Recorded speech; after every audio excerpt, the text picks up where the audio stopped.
kailangan ko malabas dyan yung kapatid ko. Pwede ba huwag niyo nga akong pakialaman? Pabayaan niyo kaya ako? Lady! Lady! Palayayin niya siya. Sigurado namang wala namang bibili sa kanya ng mga tagaloob. Papalisin din siya mga yun. Ikaw yung taga-kumbento, di ba? Ikaw, pasok ka.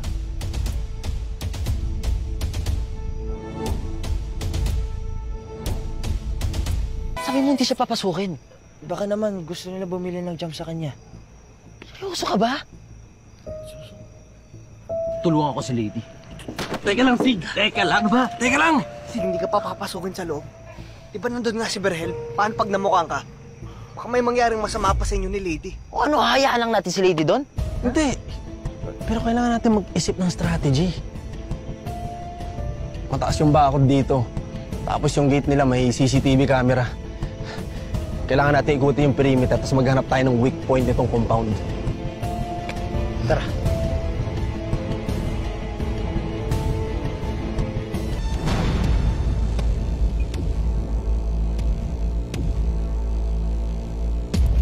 Kilala kita. Hoy, baba! Sorry na. Reckless driving kayo! Saka may sign off! Slow down! Ilan pa sila ko nyo dyan? May mga bata ba dyan? None of your business, miss, okay?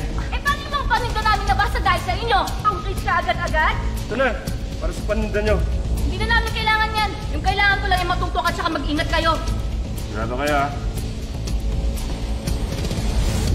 Kaya munti ka namin mabangga, no? Oo nga no. Kaya pala pamilyar ka? I like this girl. Matapang to. Huwag nasa katwiran lang. Why are you here? Magbebenta po kasi ako ng jam eh. Ilan po bang bote gusto niyo? Gano'n ka kadesperado para ibenta ang mga yan? Gabi na. Hindi po kasi ako makakauwi sa amin kapag wala po akong kinita eh.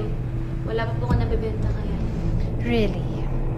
Pero nagpunta ka na dito kaninang hapon, hindi ba? At tumanggi kami. Tingin mo magbabago pa isip namin? Nagpapakasakali lang naman po ako. Pero kung hindi po kayo bibili, aalis na po ako. Sige po. Nandito ka kanina. Yun din yung oras na may lumilipad na drone para mag-espiya dito sa compound. Drone? Wala akong alam dun ah. Huwag ka nang magmangmangan pa. May mga kasama ka.